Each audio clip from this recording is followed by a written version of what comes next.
Bienvenue en Amérique, le seul pays au monde où on peut croiser dans la même journée un Jospin et des Bendabilili. Cette semaine dans Rendez-vous d'Amérique, un cartooniste français s'attaque à Manhattan. Mais d'abord, les news.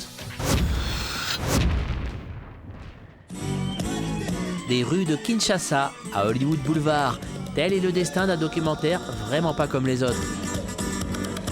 Bendabilili, c'est la chronique d'un groupe homonyme né au Congo et composé de musiciens handicapés et SDF qui connaissent aujourd'hui un succès mondial.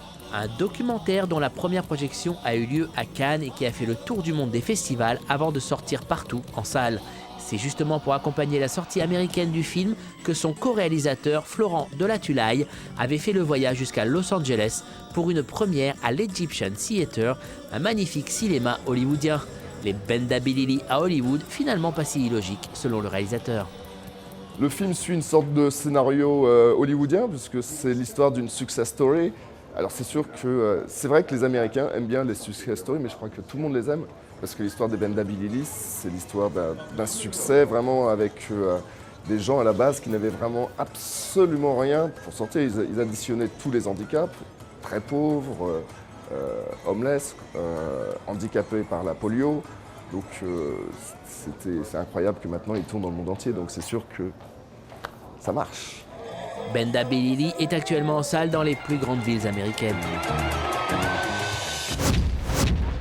Beaucoup d'énergie et un peu d'histoire avec l'ouverture du premier musée du ginseng à San Francisco.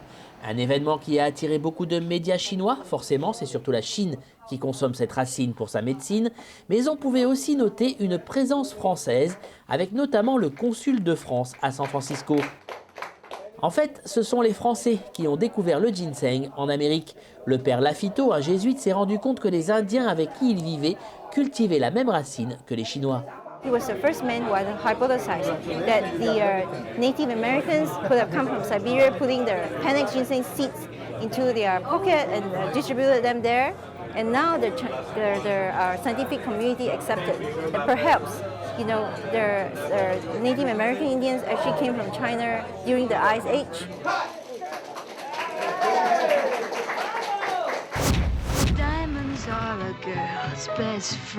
Une grande tournée américaine pour des artistes français plus souvent habitués aux têtes de gondole qu'aux têtes d'affiche, les bijoutiers de France. Après Dallas et San Francisco, 7 grands artisans joailliers présentaient leur plus belle collection à Beverly Hills. Des millions de dollars en exposition histoire de séduire les Américaines qui voient toujours tout plus gros. Comme on dit aux États-Unis, un big statement. Ils veulent des pièces phares qu'elles peuvent, surtout pour l'américaine, qu'elle peut après montrer à ses amis et les épater. Ils veulent les plus grosses pierres, ils veulent les plus gros diamants. 10% des ventes étant reversées à une œuvre caritative, certaines stars hollywoodiennes auraient déjà cédé sans complexe. Alors, montre à 20 000 $ ou bracelet serti, ou alors notre préféré, la grenouille, Frenchie, bien sûr.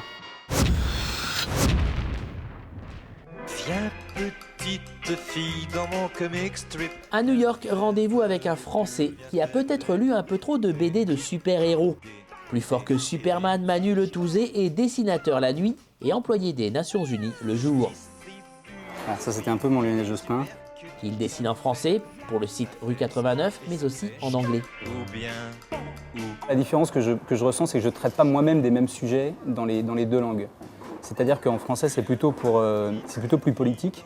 C'est des sentiments qui sont plus puissants que généralement ceux que j'exprime en anglais, parce qu'en anglais, c'est plutôt... Donc je me moque un peu de la bureaucratie des Nations Unies ou des petits travers des organisations internationales, etc.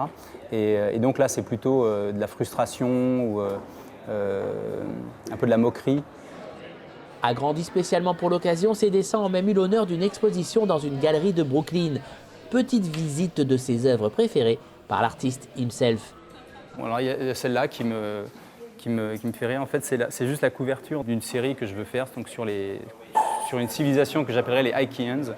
Donc voilà, c'est les habitants d'Ikea évidemment. Ils parlent uniquement en nom de meubles. Donc voilà, le petit s'appelle Billy, comme l'étagère que tout le monde a eu une fois dans sa vie ou a encore. Et donc j'ai cherché sur le catalogue, donc le père dit Grève-bec, et on peut imaginer que ça veut dire bonjour, ou bravo, ou bienvenue. Et puis la maman dit Vas, et puis donc elle sert des boulettes, une espèce de civilisation parallèle. Mais son plus grand succès, c'est ce dessin publié juste après l'arrestation de DSK et qui a fait le tour du web. Plus de 50 000 visites. Il y prévoyait la victoire de François Hollande aux primaires. On vous le disait, Manu Le Touzé a des super pouvoirs. Dans le prochain Rendez-vous d'Amérique, Jacques Tati, revu et corrigé par des artistes américains.